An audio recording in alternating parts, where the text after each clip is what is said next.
Good evening, everybody. I hope you're having a blessed day so far. We got a couple of more hours left. It was like 9 o'clock Central Standard Time, my time. But I just got back in probably about an hour ago, and I saw on my phone that Israel has officially begun its attack on Iran. So it's official. The war is on now. The regional war has begun, and it's only a matter of time that America is going to step into this war and Russia is going to step into this war, because America is already supporting Israel and Russia is already supporting Iran. So it's only a matter of time before both of these militaries join in this war. Um, so I got this is from the Israel Defense Force, from the IDF's telegram.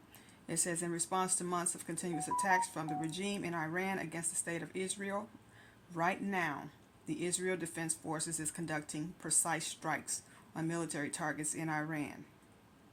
So this is official from the IDF's telegram that they have officially begun to attack Iran. Also, it's been said, I've been getting other alerts on Telegram that they have also attacked Syria and Lebanon and Iraq. So Iran was not in this war at first directly, but now Iran is directly a part of this war. So it's official now. So you might as well consider this as World War III has started, because it's only a matter of time that Russia and America is going to get into this war directly, and China. So, and then NATO. So, yeah, this is the start of World War III. I know everybody's been saying, oh, we're in World War III. No, this is officially the start of World War III now, because now Israel and Iran are directly fighting each other, not through Hezbollah, not through Hamas, not through the Houthis. This is Israel and Iran directly fighting each other. So, yeah, there was nothing that America could do as far as peace talks. There's nothing the UN, the European Union, nothing, nobody. I knew that this was going to, end in war. It's just, it was escalating too fast. And a lot of us, we had been calling it that there's not going to be a peace treaty. The only time a peace treaty is going to happen is when the Antichrist is given global authority. And that power is going to be given to the Antichrist by Satan, the dragon. So that's the only time there's going to be a peace treaty at this point. But right now, you can just pretty much say that World War III has officially begun with this war between these two nations, because it's only a matter of time. America is going to directly get into it now. We've been kind of on the kind of on the side supporting Israel, and America did bomb Yemen, but and it has been providing a lot of support, substantial support, really, in money and weapons to Israel. But now at this point, I think there's going to be more American troops deployed, more weapons, more everything, because World War III has officially begun. Okay, so with that said, earlier today I had got a news report that Israeli authorities have alleged to have attacked another, well, no, ain't no alleged. It says Israeli authorities have attacked a worker for the UN's Palestinian Aid Agency, and they killed that person in Gaza on Wednesday. But they said he was also a Hamas commander. And remember, I told y'all that that's the reason why Israel had stopped or restricted those humanitarian aid convoys from going into the refugee camps, because Hamas and Hezbollah were setting up command centers and posing as aid workers. And that's the reason why Israel was striking those convoys.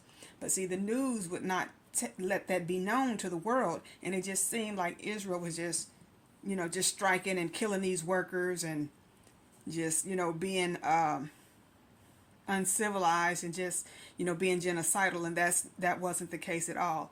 These people were embedding themselves in those aid convoys and in those refugee camps. And Israel had no choice but to strike those terrorists.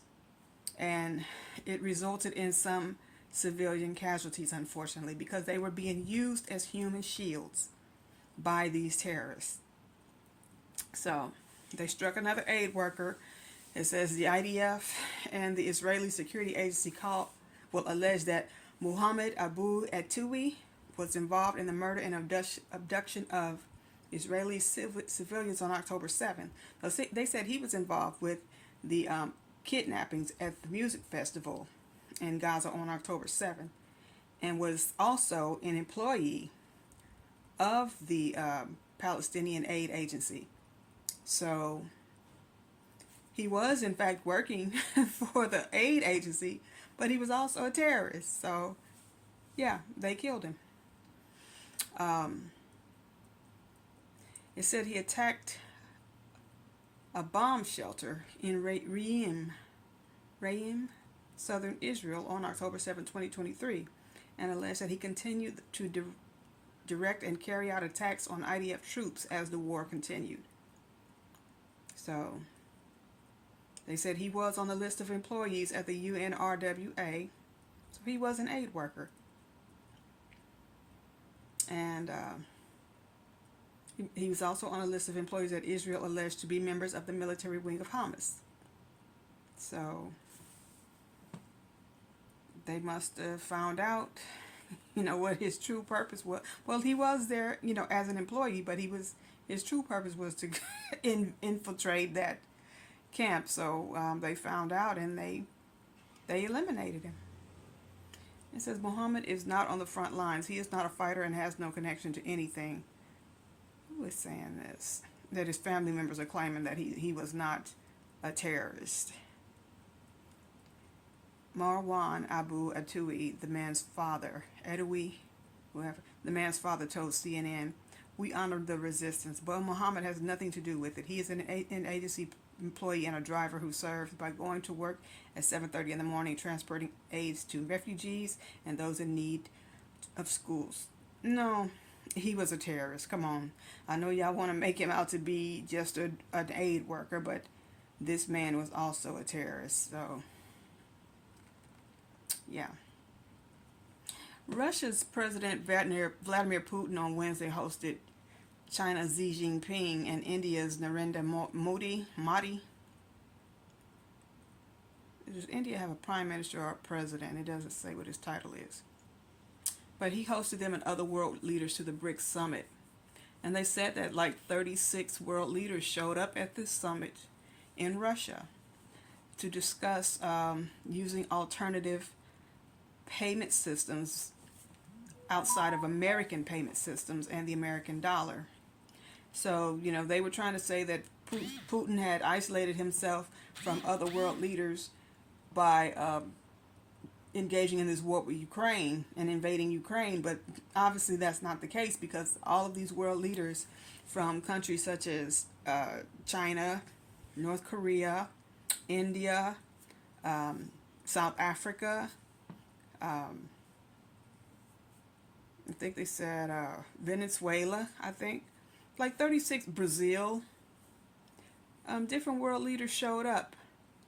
And these are some major countries that, they're trying to get together and figure out how they can stop using the American or the Western payment systems, including, the American payment systems, and to diminish the American dollar. And look like Putin is gaining momentum in this. So this is all a part of the whole New World Order and the one world currency system. There's going to eventually be a one world government and a one world currency system headed by the Antichrist.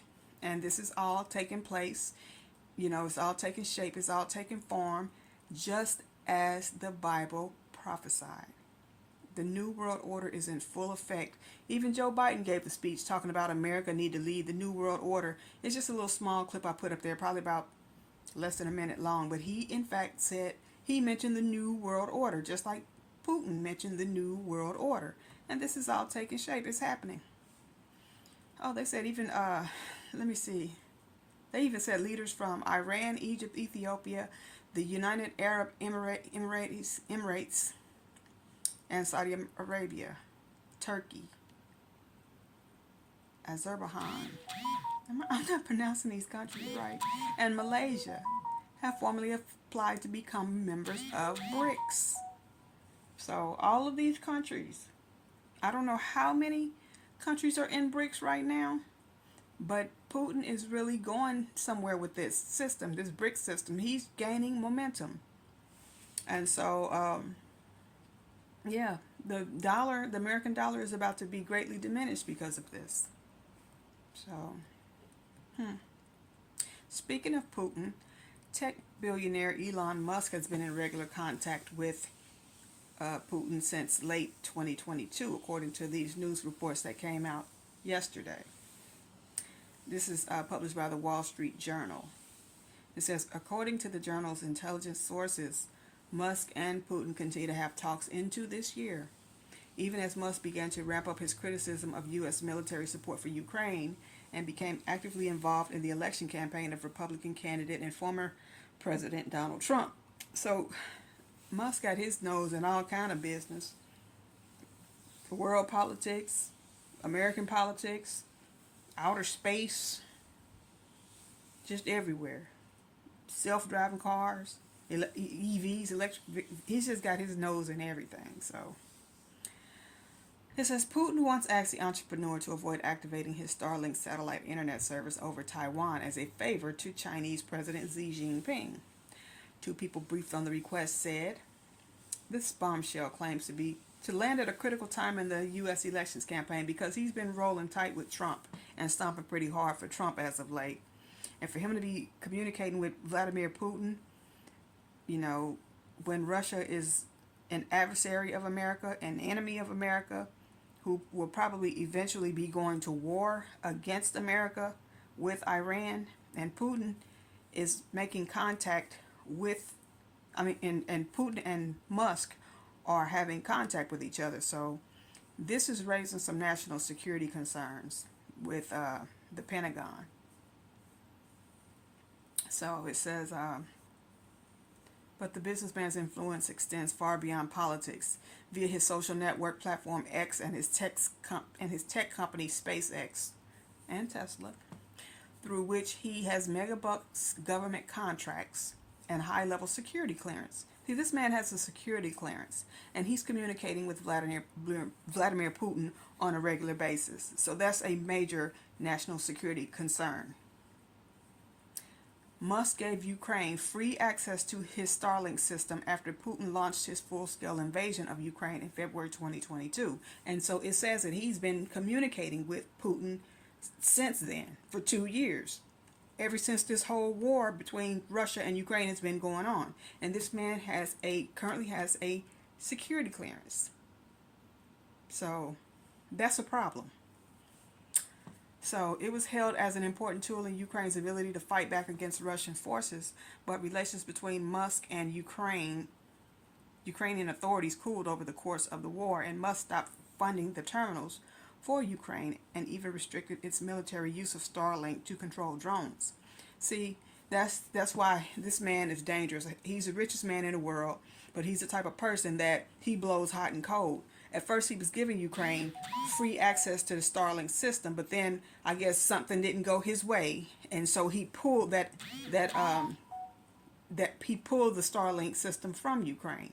And because him and Putin began to become buddies or whatever they are, and as a favor to a friend of a friend, which is Xi Jinping, he restricted Starlink access to Ukraine, where he once gave it to him for free, but as a favor for Putin, who wanted him to do this for Xi Jinping, he revoked that Starlink access to Ukraine. I don't like people like that. You can't trust him at all.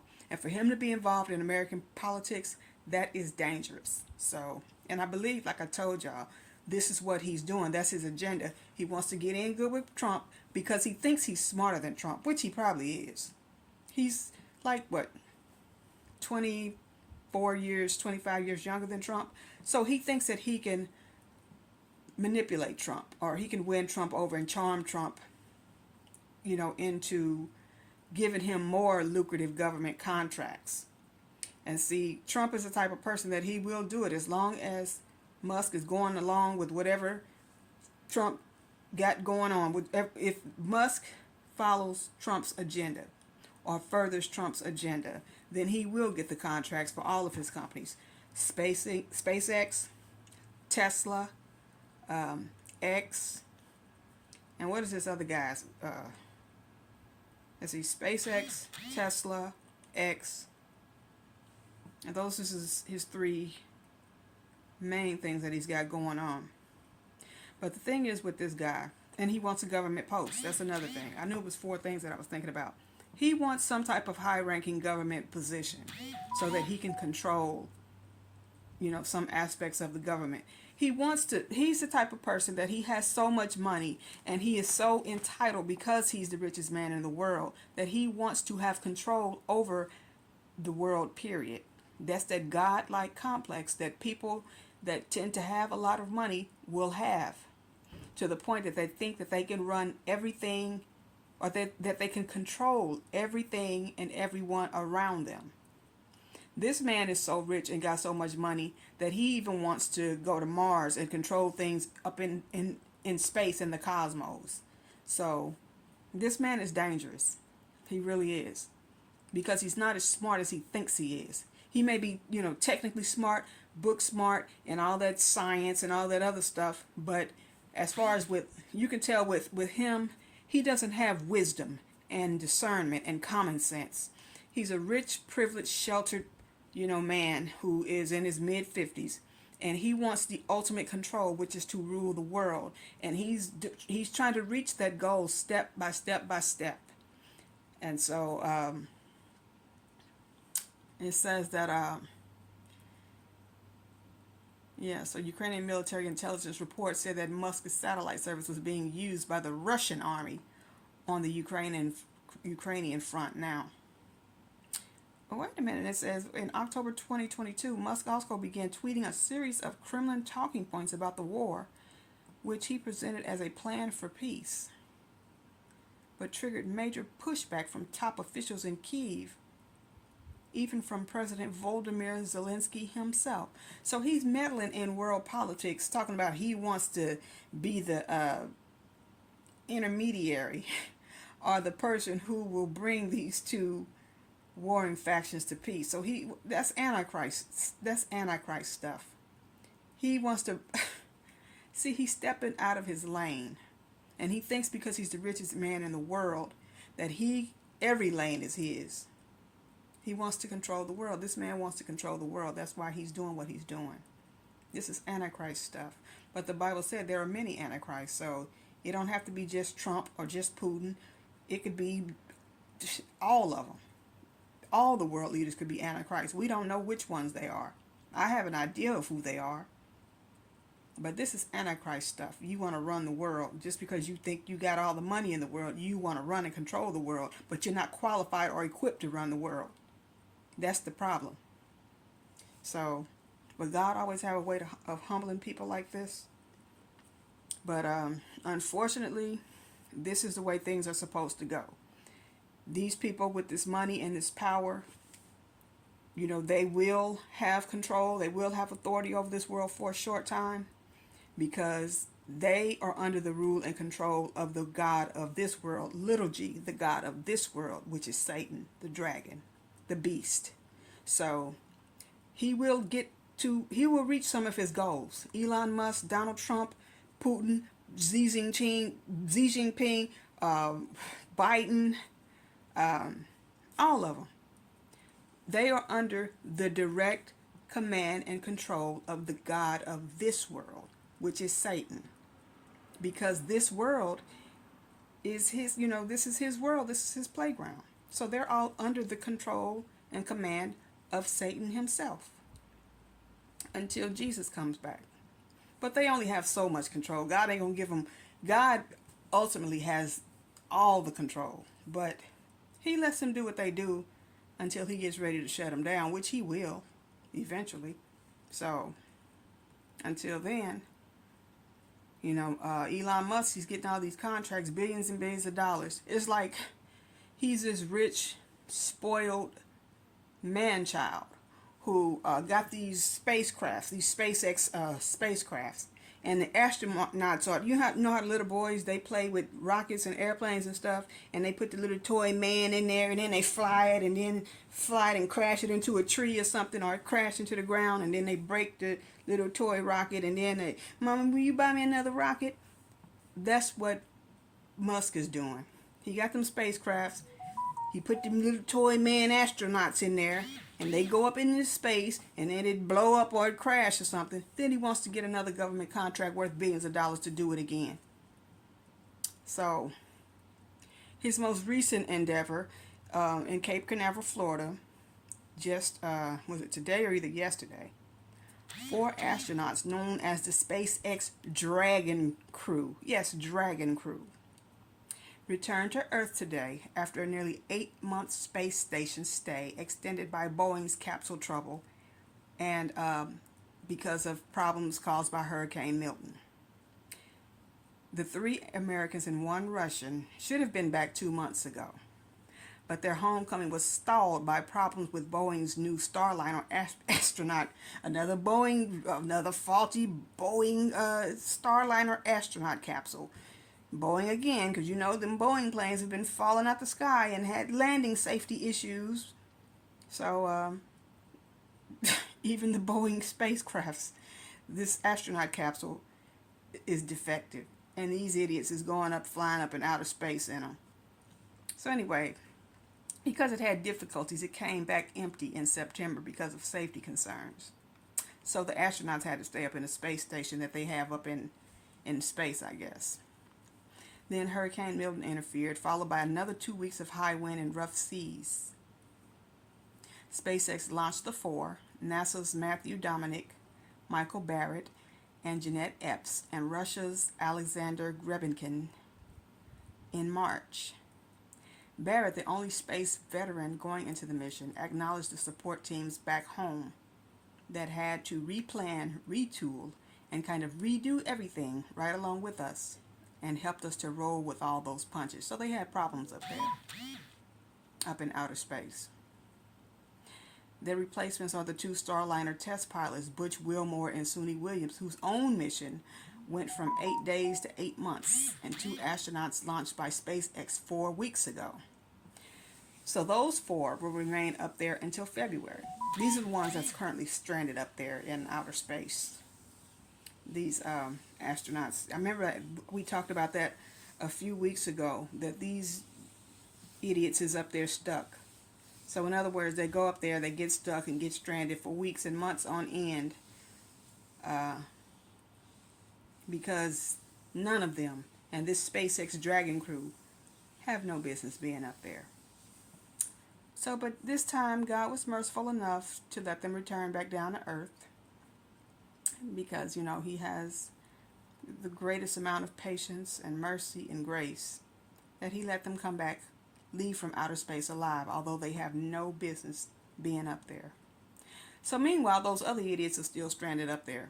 So we'll see, if they return back down to Earth in February, God grant it. But that's the cockiness of man, Same thing that got Satan kicked out of heaven, same thing that caused Eve to eat the forbidden fruit and Adam to, follow behind her, and for this whole world to be in the condition that it's in, is stuff like this. My throat is getting dry, I'm sorry. Okay. Speaking of arrogance, another situation. A tall and narrow strip of a city more than 105 miles long with 9 million residents and running entirely on renewable energy is the vision that Saudi Arabian leaders have for the line. It's called the line. It's the part of a giga project that will reshape the kingdom's northwest. So Newly revealed design concepts show a futuristic walled city. It's a fortified city. Its open interior is enclosed on both sides by a mirrored facade, stretching from the Red Sea eastward across the desert and into a mountain range. Details emerge about this monolithic city include: it will be only 200 meters wide, roughly 220 yards. It will rise 500 meters above sea level, 20 times higher than New York's Empire State Building. Residents will be able to run errands within a 5-minute walk. There will be no cars or roads. High-speed rail will carry people from end to end in 20 minutes. It will cost hundreds of billions of dollars to build. Construction has already begun. It will cost hundreds of billions of dollars to build, and Saudi projections call for 1.5 million people to live in the line by 2030. So they're saying this all is going to be done by 2030. It's going to have all this stuff, like 105,000 houses. Let me go ahead and finish reading. It says the unconventional megacity is part of the government's ambitious NEOM development project, which released conceptual videos showing the city's high walls, enclosing trees, gardens, and other plant life, nestling communities among work and recreational structures, offering fine dining, retail space, offices, and restaurants. The massive cube will be its own downtown in a box with 185,000 square meters of floor space. In addition to the amenities, the building will feature 104,000 residential units and 9,000 hotel rooms. Once completed, the cube will host an enormous atrium with a spiraling tower at its heart and will have nearly 22 million square feet of space for shops, a museum, a university, cultural venues, and tourist attractions. Renderings show spacecraft flying overhead, huge mountain ranges, and towering waterfalls, all projected onto the sleepy desert scene. That's how high this building is going to be, or this structure is going to be. It said it's going to be the largest building in the world. So they're building kind of like a modern Tower of Babel. It's a New Age Tower of Babel, built of the devil, for the devil, and by the devil. And watch God, he probably let him go ahead and build it. He's either gonna intervene and stop the construction or prevent it from being built, or he's gonna let him go ahead and finish and build it, and then send an earthquake or something and knock it back down. So that's what they do. You know, they think they doing something, and then God have to send something and knock it back down to let them know who he is. But this ain't nothing but a New Age Tower of Babel. That's all. So 5 earthquakes shook Northern California late Wednesday, early Thursday morning this week. The largest earthquake was like a 4.4 magnitude just before midnight. It struck 2.5 miles southwest of Petrolia in Humboldt County. There was also 2 earthquakes in the same area measuring 4.1 magnitude. 2 others measured a 3.6 and a 3.9 magnitude. So California had 5 earthquakes Wednesday and Thursday. And then fault lines are acting up over there. Let's see what else we got. Speaking of tall buildings, this is really interesting. It says Democrats in Congress have launched an investigation into the bailout financing for the Kushner Company's 666 Fifth Avenue skyscraper in New York. They're wondering if it impacted United States foreign policies, because Jared Kushner, who is the son-in-law of former President Donald Trump and the husband of his daughter Ivanka, was one of Trump's top key advisors during his administration. And the Democratic chair of the U.S. Senate Finance Committee and a prominent Democratic congressman asked the U.S. Attorney General on Thursday to appoint a special counsel to investigate whether Jared Kushner was functioning as an unregistered foreign agent for Saudi Arabia. And the reason they were They want this investigation is because the probe seeks to determine whether a payment in excess of $1 billion for the Kushner's family skyscraper was connected to the lifting of a Saudi blockade of Qatar, of the country of Qatar. Qatar had some type of blockade on Saudi Arabia. And at the time, Kushner's family had purchased this big skyscraper. It sits in the middle of New York, and the address is 666 Fifth Avenue. And it's a big old building that sits right in the middle of downtown. And it's got 666 on top of it, prominently displayed on top of it. 666, big old tall building. And so they were having problems with getting that building leased out to full capacity. Because when you think about it, what business, or because it was being used for multi-use purposes, for like condos, businesses, office space, and things like that, and they couldn't fill it because who wants to live or work in a building with 666 on top of it? That was a bad decision to even buy that building. They couldn't get it. They couldn't get it leased out. So there was a payment coming due for this building of $1.4 billion that this Kushner company, that's owned by, this Kushner firm is owned by Jared Kushner and his family. And that $1.4 billion payment was becoming due for this building. So, and they couldn't get it leased out. So he was over there visiting those Saudi billionaires for a lot during his time as an advisor, a key advisor in Trump's administration.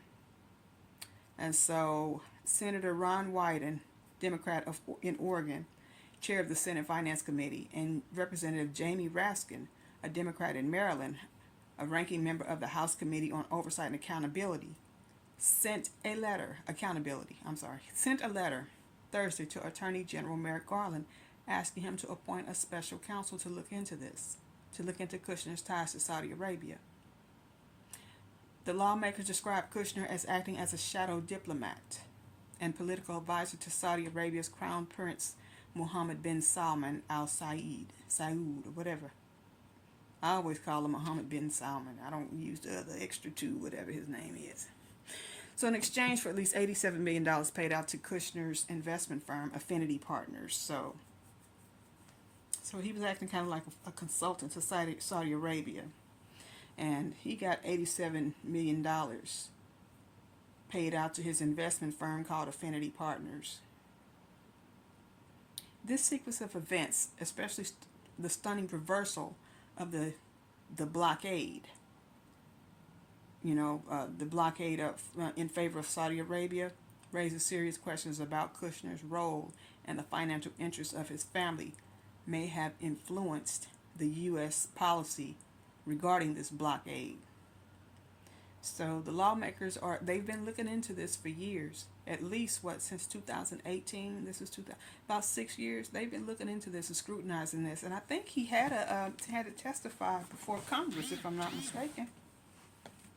I think they did bring Kushner in to testify before Congress before, but that might have been during Trump's impeachment. But anyway, they've been investigating this for years, and they found some things. In the Wall Street Journal, I believe they published some things, but they've created a paper trail over the course of this investigation, and now they're ready to have a special counsel appointed to see about probably bringing charges, because it did just look awful fishy with this business deal that he was working in Trump's administration while doing this other stuff on the side for his family's company.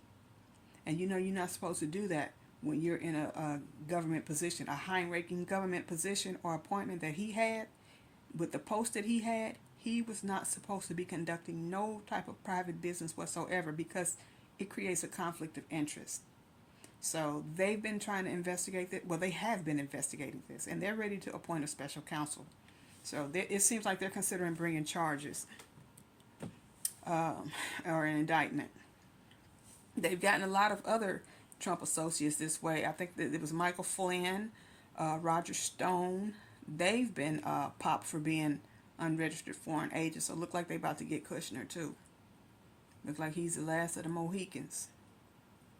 So it says Kushner's family had purchased the 666 Fifth Avenue in 2007 for a record-breaking $1.8 billion. It initially sought to reposition the asset, but plans to replace it with a new skyscraper that would have condos, a hotel, and retail never materialized. Because they couldn't get it leased. Nobody wanted to live in that building or work in that building. So a decade later, the building was still 30% vacant. And a $1.4 billion payment on the due date on the debt was due. So they must have paid like $400 million down and then still owed $1.4 billion on it because they purchased it for $1.8 billion. Carter's Sovereign Wealth Fund initially rebuffed Charlie Kushner, which is Kushner's father's, request to invest about $1 billion in the property, which the lawmaker said coincided with a dramatic shift in foreign policy toward Qatar.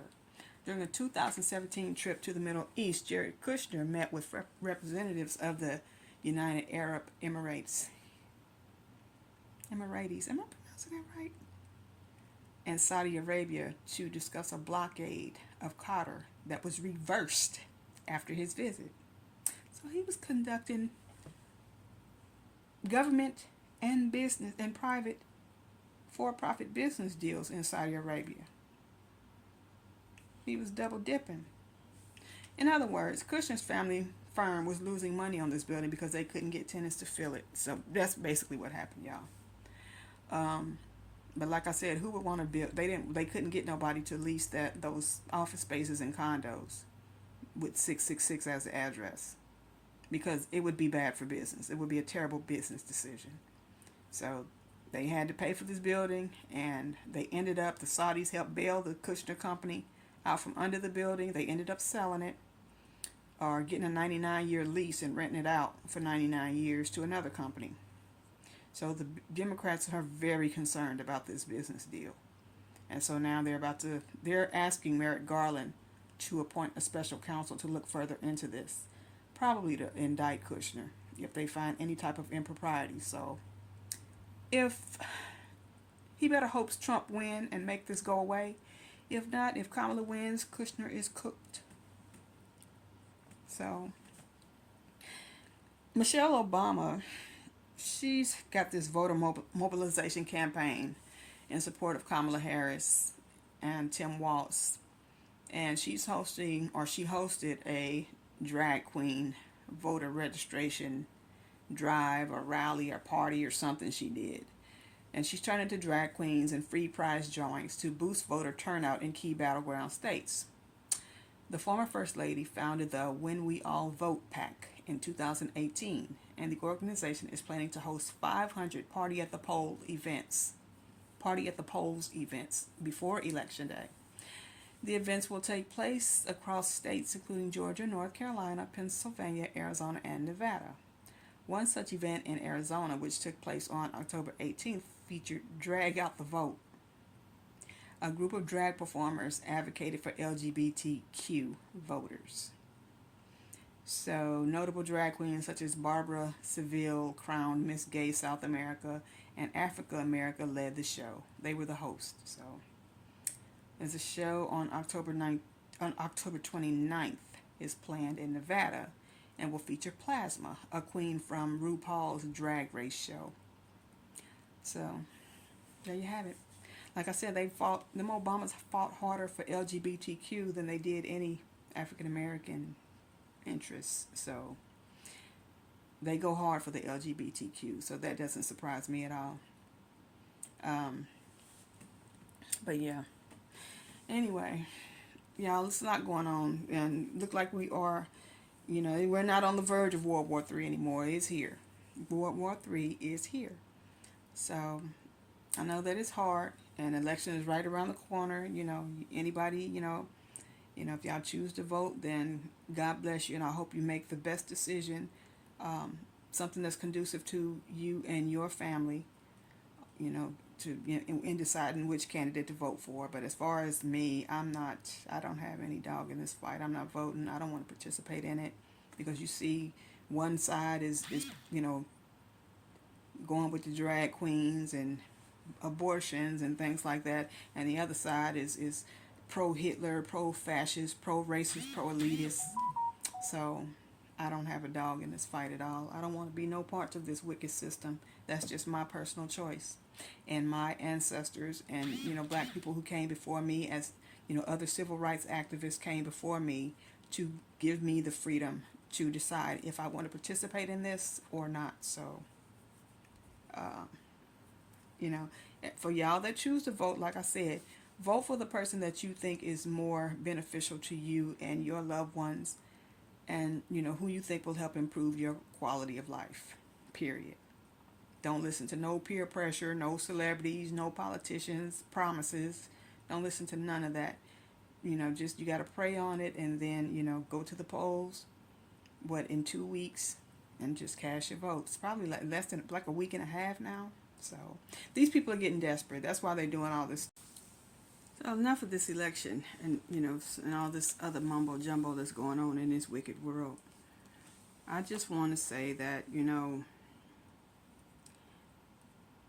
Israel, the IDF sent a announcement on Telegram, and they posted and they said that this operation that they're doing, this attack on Iran, they calls it the Day of Penance.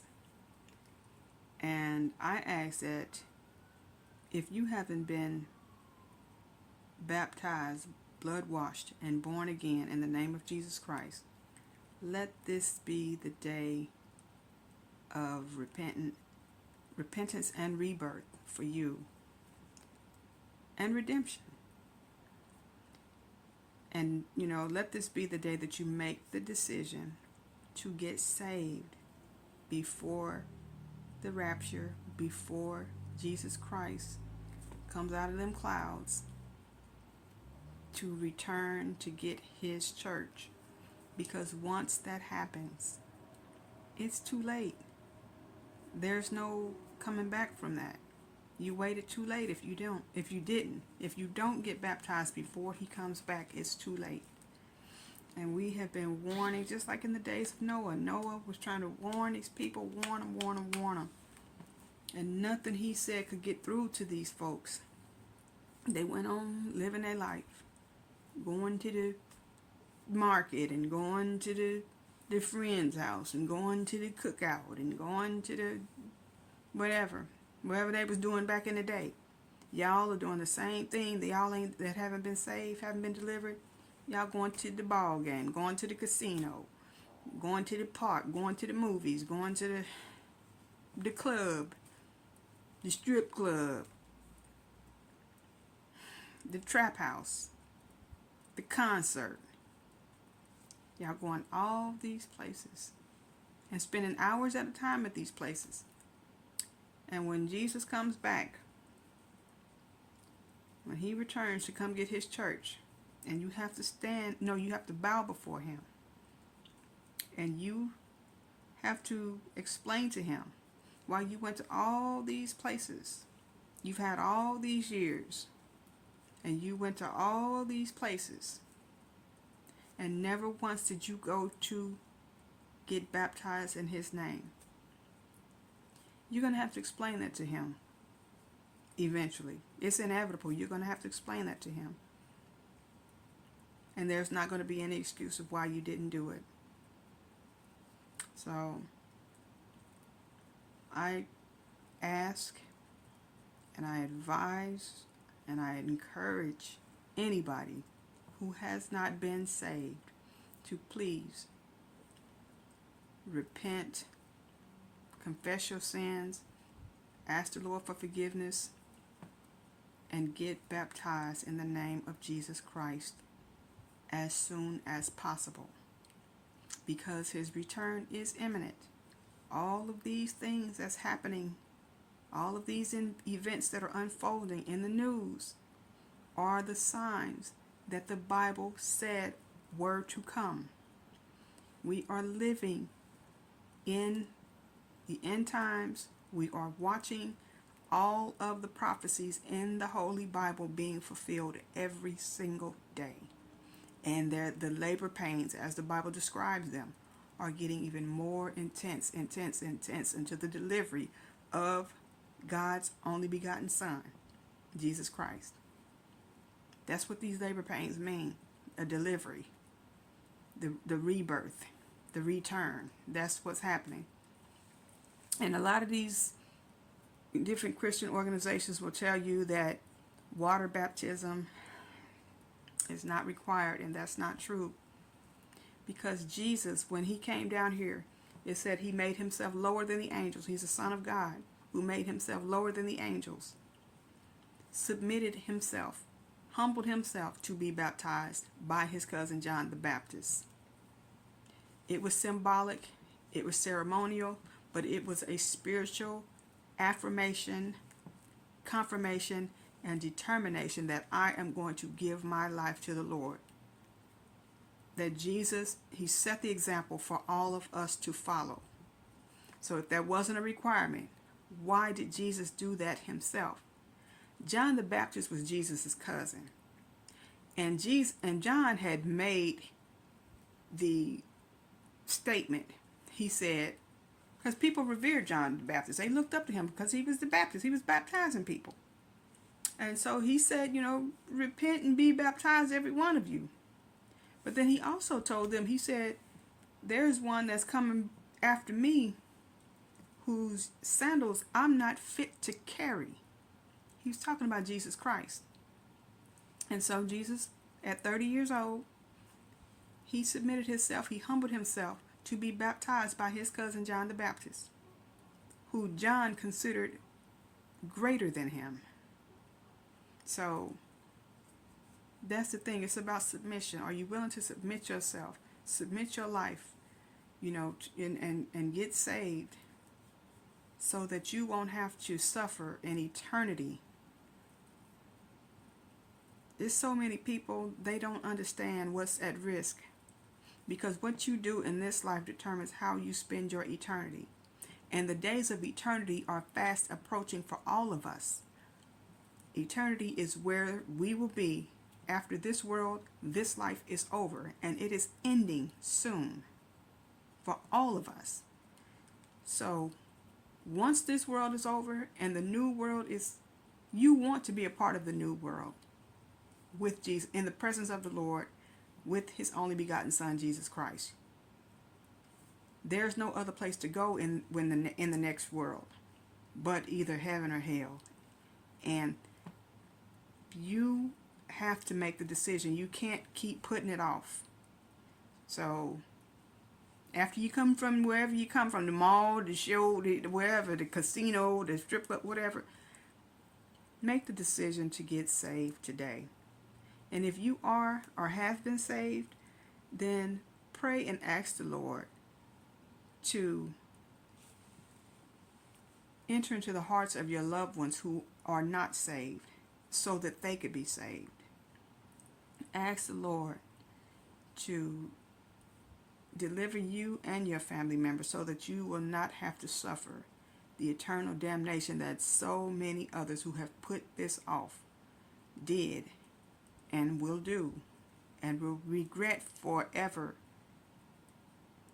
for eternity. So that's the only thing we can do.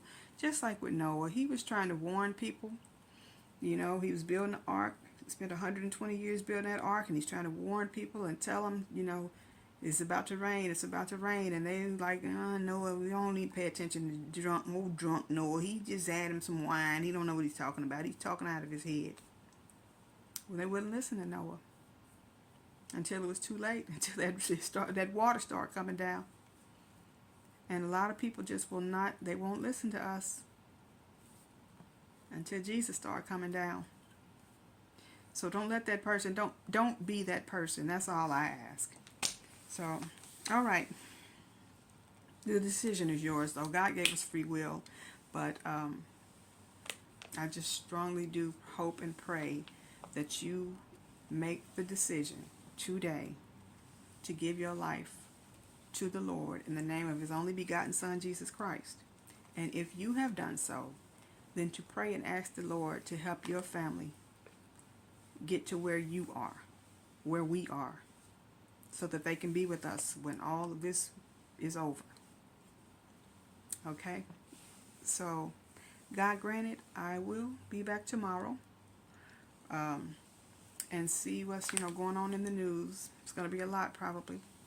So I pray that you be blessed and enjoy the rest of your evening. Peace. The Israeli military is indeed confirming that they are carrying out what they describe as precise strikes on military targets inside of Iran, as we are getting these reports of explosions being heard in the Iranian capital of Tehran, and also seeing some quite dramatic images of plumes of smoke over the Iranian capital. Now, we don't know the exact nature of these targets or how many military bases the Israeli military has been striking inside of Iran tonight, but Israeli officials are taking pains to emphasize that these are only military targets, that they are not striking at any energy targets, nuclear or oil facilities, which we know had been considered by the Israeli government earlier in this process. I do expect that we will get a fuller accounting from the Israeli military of the targets that they struck and the number of aircraft potentially that appear to have been involved in this strike. What I can tell you from speaking with Israeli officials is that this decision to carry out these strikes on military targets was the process of weeks of deliberations within the Israeli Security Cabinet, as well as weeks of consultations between Israeli and U.S. officials. One Israeli official describing this to me tonight as a, quote, very diligent decision-making process. Another Israeli official telling me that they went after targets that, quote, posed a threat or could pose a threat to the state of Israel. Admiral Daniel Hagari, the Israeli military spokesman, in a video statement tonight saying that Israel has the right to defend itself and that it is now prepared for all offensive and defensive scenarios. But for the time being, Israel's Home Front Command has yet to make any changes in its guidelines. And for now, the situation in Israel is effectively normal. Israel claims to have killed a Hamas leader who has also worked for the UN aid agency in Gaza. The Israeli military says Mohammed Abu Itiwi was involved in the October 7 attack on southern Israel and had been employed by UNRWA since July 2022. UNRWA confirms Itiwi was a staff member whose name was included in a letter received from Israel in July that included a list of 100 Hamas militants, doubling as its staff. Relations between UNRWA and Israel deteriorated sharply since the start of the Gaza war, and Israel has repeatedly called for the agency to be disbanded. Russian President Vladimir Putin not denying claims that North Korea has sent troops to Russia. The U.S. claims to have seen evidence that Pyongyang has sent 3,000 troops for possible deployment in Ukraine, a move which the West casts as a significant escalation of the war. Putin, however, says it is up to Moscow on how it will run its mutual defense clause with Pyongyang. He also accuses the West of escalating the crisis by having NATO officers and instructors directly involved in the war. Still, Putin says it is ready to consider any options to end the conflict. It would be better, of course, based on the realities and based on what is happening on the ground, to sit down at the negotiating table and conduct these negotiations. But the leaders of the Kyiv regime do not want them. Putin also welcoming Republican presidential candidate Donald Trump's statement that he would seek to end the Ukraine war. But Putin says he does recall an alleged threat issued by the former U.S. president against moving into Ukraine. Is it possible to threaten? Anyone can be threatened. It is pointless to threaten Russia because it only invigorates us. But I cannot remember such a discussion with Mr. Trump. The election campaign in the United States is in a very acute phase, and I suggest not to take such statements seriously. In the United States, the owner and operator of a cargo ship that struck a Baltimore bridge in March have agreed to pay $102 million to the federal government. The U.S. Justice Department had filed a civil claim against the two Singaporean companies intended to recoup the money the U.S. government spent responding to the disaster. The dolly lost power several times before crashing into the Francis Scott Key Bridge, causing a portion to collapse, killing 6 people. The reopening of the waterway required the removal of 50,000 tons of debris. The state of Maryland has filed separate claims against the companies.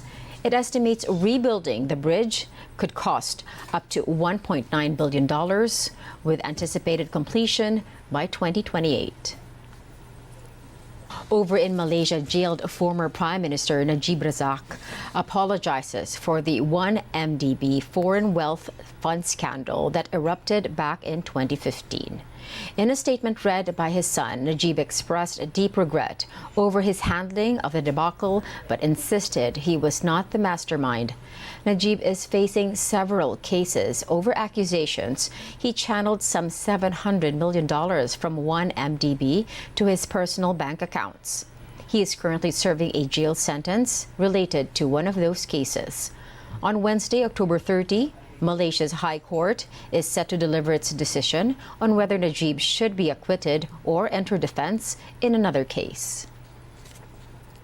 First and foremost, it pains me every day to know that the 1MDB debacle happened under my watch as Minister of Finance and Prime Minister. For that, I would like to apologize unreservedly to the Malaysian people. However, being held legally responsible for the things I did not initiate or knowingly enable is unfair to me.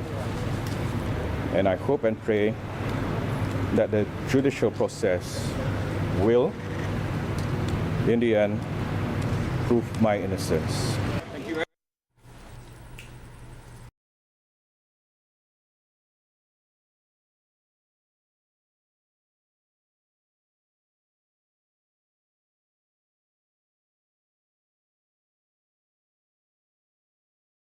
Mr. Speaker, in the past 18 months, Republicans have gathered 3.8 million documents and 80 hours of witness testimonies on a baseless inquiry against President Joe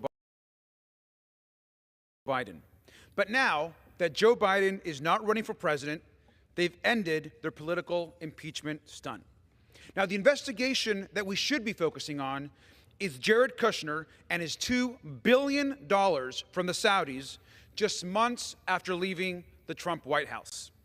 Now, new reporting today from the New York Times has noted that Jared Kushner collected $112 million in fees, but hasn't made a single dime for the Saudis through this fund. Now, we don't know if the Saudis expected profits or if they just wanted to reward Jared for his service. This $2 billion payment for this investment fund represents the reward of sitting next to former President Trump and pushing for pro-Saudi policies.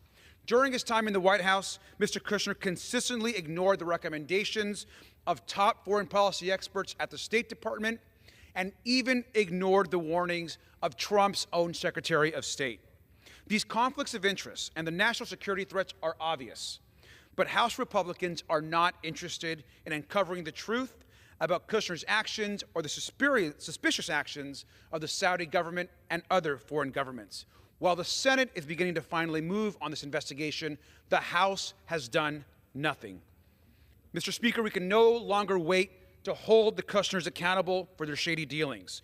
Our democracy is not for sale, and we need to ask ourselves the question: why did Jared Kushner receive $2 billion for an investment fund just months after leaving the White House? The American people deserve answers, and we should never stop until we get them. I yield back. I think, my mother had an expression: out of everything terrible, something good will come if you look hard enough for it. I think this presents us with some significant opportunities to make some real changes. We are at an inflection point, I believe, in the world economy. Not just the world economy, in the world. It occurs every 3 or 4 generations. As one of the top military people said to me in a secure meeting the other day, 60 million people died between 1900 and 1946. And since then, we established a liberal world order, and that hadn't happened in a long while. A lot of people dying, but nowhere near the chaos. And now is a time when things are shifting.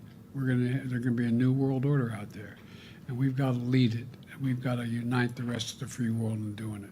So anyway, I'm going to hush up, Mary, fire away. The UN Secretary General has been welcomed to Russia for the BRICS summit in a move slammed by Ukraine.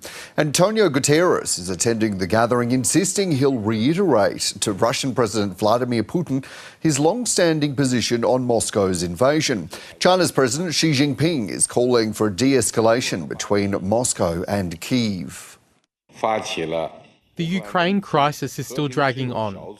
China and Brazil, together with relevant countries in the global south, have launched the Friends for Peace group on the Ukraine crisis, aiming to gather more voices committed to peace. We must adhere to the three principles of not spilling over the battlefield, not escalating the war, and not provoking fire from all sides, and help ease the tension as soon as possible. President Putin has hailed the BRICS alliance in striving for what he calls a multipolar world order and driving global economic growth. The bloc initially included Brazil, Russia, India, China and South Africa and has expanded to embrace Iran, Egypt, Ethiopia, the United Arab Emirates and Saudi Arabia. BRICS nations represent 45% of the world's population. Mr. Putin says talks have been constructive. The discussions once again demonstrated that the states of the association share the universal values of peace, justice and equality and work together for the prosperity and well-being of our countries and peoples. The BRICS states stand in solidarity for the intensification of cooperation on the world stage based on the key principles of the Charter of the United Nations. Together, they strive to contribute in every possible way to the formation of just a multipolar world order. China's Xi Jinping and Indian Prime Minister Narendra Modi have used the talks to strengthen their countries' relationship. On the eve of the summit, they agreed to a 4-year military standoff on their disputed Himalayan frontier. The two had not held formal talks for 5 years. We believe that India-China relations are important, not only for our people, but also for global peace, stability and progress. Mutual trust, mutual respect and mutual sensitivity should remain the basis of our relations.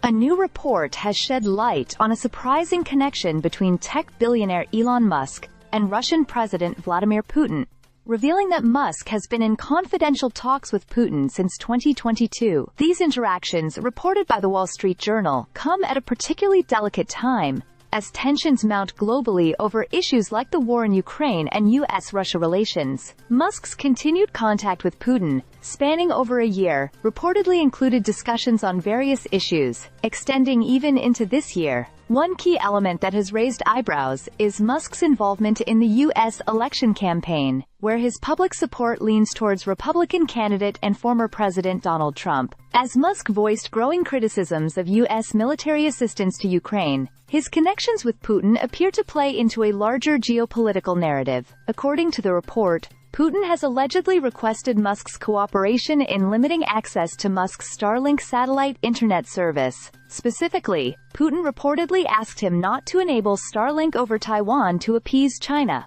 a close Russian ally, as requested by Chinese President Xi Jinping. Musk's Starlink system is a critical player in the satellite internet space and has had a significant impact on the Ukrainian conflict.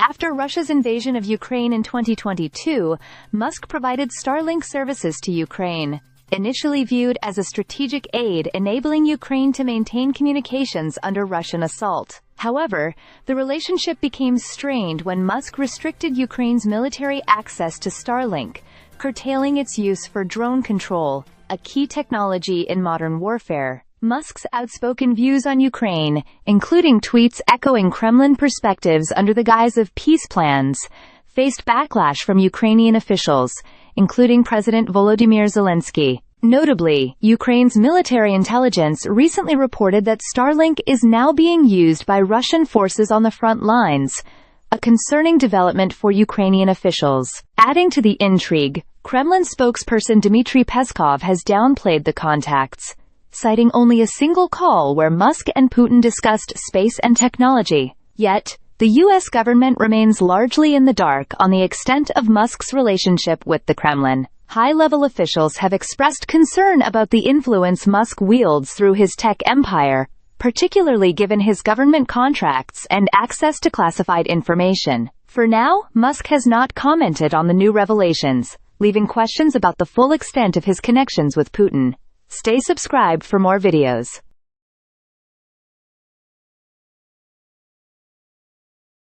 We said before, the capsule's going about 15 or 16 miles per hour. And splashdown.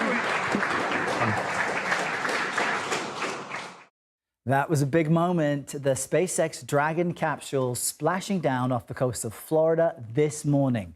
The vessel brought NASA's Crew 8 mission members back to Earth after a record-setting and extended 235-day expedition to the International Space Station. For more on this, I'm joined by CBS News space analyst Bill Harwood, who loves this type of stuff as I do. Bill, just help us understand the significance of what is a record-setting length of time in space and why exactly they were up there so long. Well, first of all, you know, we're used to talking about how astronauts might spend a year in space or really long durations like that. In this case, we're really talking about the spacecraft, the Crew Dragon spacecraft. It's the longest that spacecraft has ever been in space. And really, if you think about it, if you take the International Space Station out of the equation, it's the longest any U.S. piloted spacecraft has spent in space on a single flight, 235 days.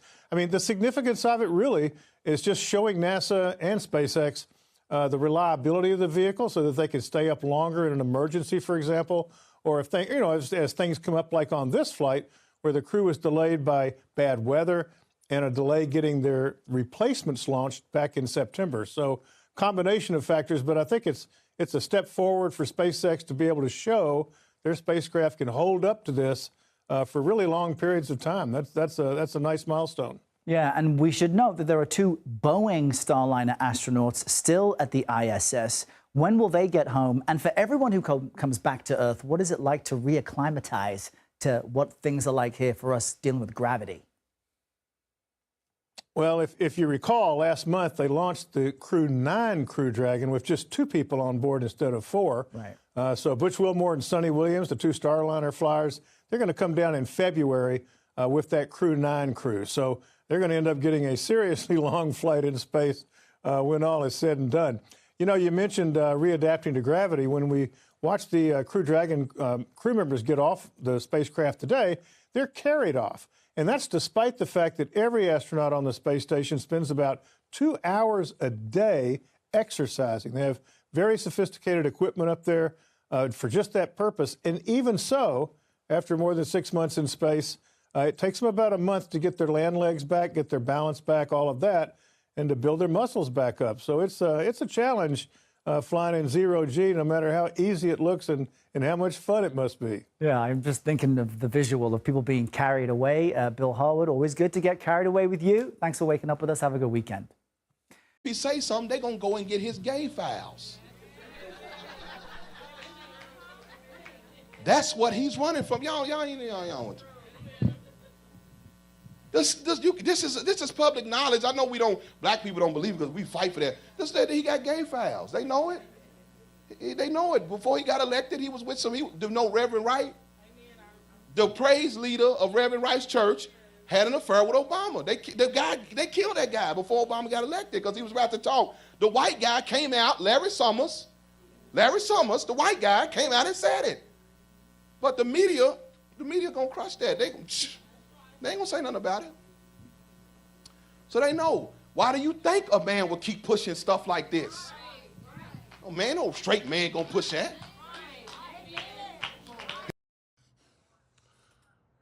Obama don't speak for all us brothers. Give us our reparations, that's what we want. repair what you broke and continue to sabotage. Construction of the 1,300-foot-tall cube-shaped Muqab skyscraper, set to be the world's largest building, has officially begun in Saudi Arabia. Its Saudi-funded developer, the New Murabba Development Company, said groundworks are currently 86% complete and should be completed by 2030. With around 900 workers, the monolithic building will be the centerpiece of the massive 7-square-mile New Murabba development in northwest Riyadh. Once completed, the cube will host an enormous atrium with a spiraling tower at its heart, and will have nearly 22 million square feet of space for shops, cultural and tourist attractions. Promotional videos show renderings of an immersive virtual reality, with dragons and huge holographic people moving through the development. Surrounded by a cube structure, the inner spiral can display realistic images around the building. Renderings show spacecraft flying overhead, huge mountain ranges and towering waterfalls all projected onto the sleepy desert scene. The wider New Murabba development will also have over 100,000 homes, 980,000 square meters of shops, 1.4 million square meters of office space along with hotels, culture venues, a university, an immersive theater and an iconic museum. The megaproject is being developed as part of Saudi Arabia's Saudi Vision 2030 project, which aims to reduce oil dependence, diversify the economy and build up public service sectors. But a new investigation has revealed that thousands of workers who are toiling away to sate the ambitions of the kingdom's controversial ruler, Crown Prince Mohammed bin Salman, are dying every year. One of the cornerstones of the Crown Prince's ambitious project is the Line, a scarcely believable car-free metropolis that is planned to stretch more than 100 miles through the desert. Project chiefs say the line will redefine livability and transform how we live, serving as a sustainable, inclusive example of cities for the future. But figures revealed this week claim at least 21,000 migrant workers have died working on the Crown Prince's outrageous projects in just 8 years since Vision 2030 was first announced. This shocking statistic is supported by details of abuse and tyrannical treatment of helpless workers in the upcoming ITV documentary Kingdom Uncovered, Inside Saudi Arabia, which airs this Sunday at 22:15 p.m. The kingdom relies primarily on a migrant labor force who head to the region in search of a better life but are often forced into savage working conditions for very little pay. Many allege their passports are confiscated upon arrival, meaning they cannot leave. Saudi law stipulates that workers should never do more than 60 hours a week. But a worker who has been helping to build a high-speed train tunnel for 2 years told an ITV reporter he regularly works up to 16 hours a day. Saudi law also says that workers should normally get 1 day off a week. But the worker claimed it's normal to work for 14 days without a day off. Other laborers told the ITV journalist they are working up to 84 hours a week, much more than the legal maximum. Speaking anonymously, one worker said, "We're made to work extremely hard. There is little time to rest. We get tired. We suffer from anxiety day and night. Saudi doesn't care much for citizens from other countries. We are treated like beggars." Breaking news, 5 earthquakes shook Northern California last night and early this morning. The largest earthquake measured 4.4 magnitude just before midnight. It struck 2.5 miles southwest of Petrolia in Humboldt County. The USGS says nearly 200 people reported feeling it. There were also 2 earthquakes measuring 4.1 magnitude and 2 others measuring 3.6 and 2.9, all of them in that same Petrolia area.